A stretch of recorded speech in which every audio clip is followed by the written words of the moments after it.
Hi, my name is Crystal Camacho. This is my speech final. Kratom in the US, whether or not to ban it. I wanted to start off speaking about the opioid epidemic. I think everybody in this day and age has had some kind of experience with the opioid epidemic, whether it's a relative, a friend, a coworker, somebody you knew going to school.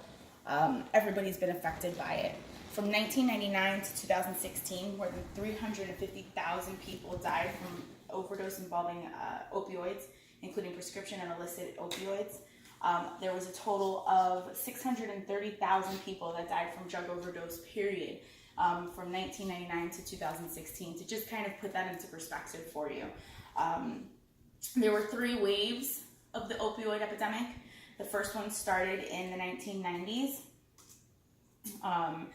It was basically the beginning of all the prescription drugs. All of the doctors, the medical facilities, these, pain clinics prescribing drugs to everybody and anybody.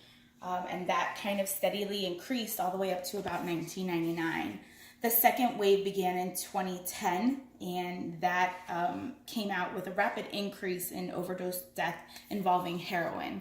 So basically what happened there is, people, the opioids became very expensive. People couldn't refill their prescriptions, and they had to go to the next best thing. Or, they built up such an immunity already to the opioids that they had to get a better high. The third wave began in 2013, which had an increase in overdose deaths involving synthetic opioids.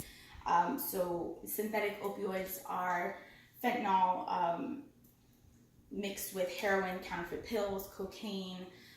It was just a plethora of drugs that were man-made and being substituted for other things. Just to kind of also put into perspective, in our state of Florida, our home ground, 2016, there were 2,798 opioid-related deaths. That was at a 14.4 deaths per 100,000 people. Compare that to the national rate, which was 13.3 deaths per 100,000 people. Florida, overtook the entire United States with this opioid crisis. Also in 2013, Florida providers wrote 69.6 opioid prescriptions for every 100 people. That's millions of prescriptions that were going out. So Kratom, what is it? I know a lot of people have heard about it. A lot of people have mixed reviews. They don't know what it is. They don't understand it. Kratom is a tree that is based in Southeast Asia. It is in the same family as the coffee tree. It has been used for hundreds of years over there. They use it for pain management. They use it medicinal purposes.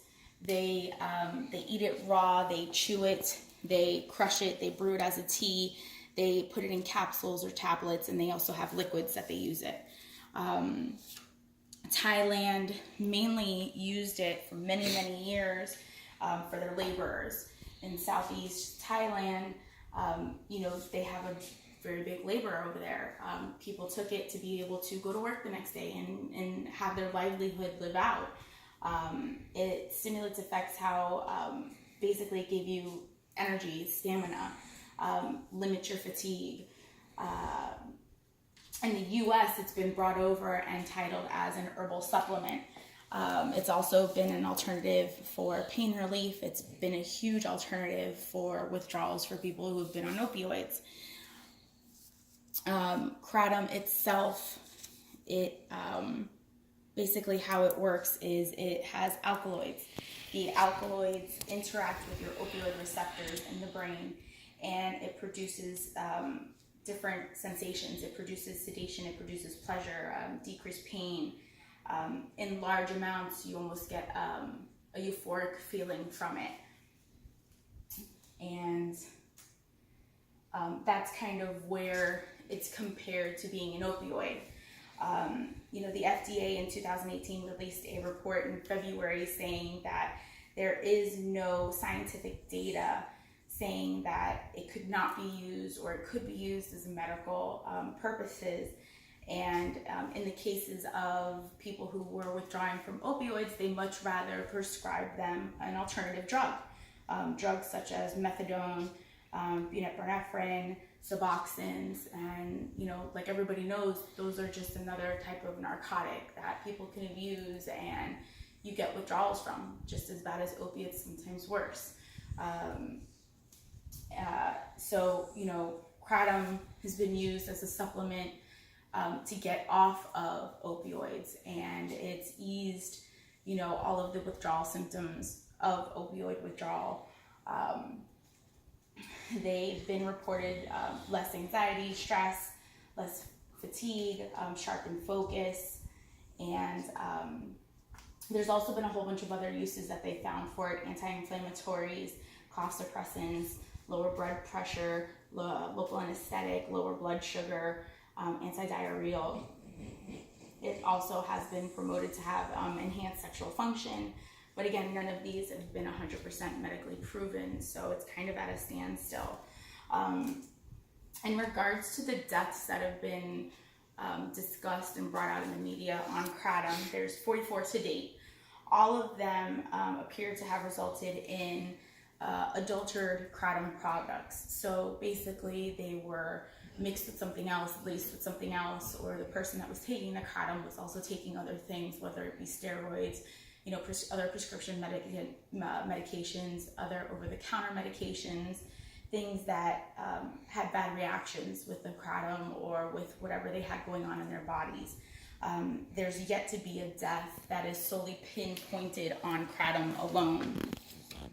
So with that being said, I think that Kratom, just like marijuana had its fight to get to where it's at, I think Kratom is going to have to travel down the same path. I think that there is a lot of medicinal use for it, especially when it comes to the opioid epidemic. Something to just kind of tie off with, when you look at all of the annual death rates, whether it be tobacco, which is 435,000 people a year die from tobacco use, alcohol, 85,000 people a year, motor vehicle crashes, 26,000, aspirin, 7,000, peanuts, 100. Kratom so far 44, and it's been out for more than a few years. I think there's a lot more to it than what people are arguing, and I think once the FDA and the DEA does their studies, that it's going to show it's a step in the right direction to end the opioid epidemic. Thank you for your time. I hope you enjoyed my speech.